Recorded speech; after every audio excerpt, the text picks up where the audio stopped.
And Chester is smiling over there. You immediately knew that was snow coming down over Oh there, yeah, right? you can. Okay. Yeah, just by the way it falls, it doesn't fall quite as quickly as sleet and rain does, or ice and rain, just because it's a little bit fluffier, it's a little bit lighter. So yeah, we're transitioning to snow now.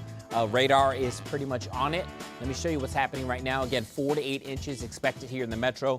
Areas in orange, southern Maryland, up to a little sliver of Prince George's County. I could see you guys in Brandywine, Upper Marlboro, somewhere in that 8 to 12 range. That's right, some spots could see close to a foot out of this. This would be a significant snowstorm for many.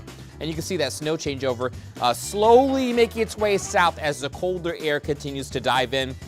And also we're seeing some of that latent heat getting sucked up by the precipitation falling. And basically when you get cold air coming down with the snow, and it starts to melt a little bit, it takes out energy from the atmosphere, makes the air even colder, and so eventually this whole thing, all this, changes over to snow over the next hour or two. You can see just nudging its way into Washington, D.C. And again, our FUTURECAST has it all snow by 6 o'clock, and I think the 6 o'clock hour is going to be key here in the district and in Northern Virginia, Southern Maryland. That's when the heaviest snow will really start to fall.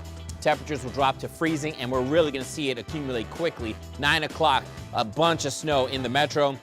Noon, still some light, steady snows in metro Washington, and then 2, 3 o'clock, it's starting to go away.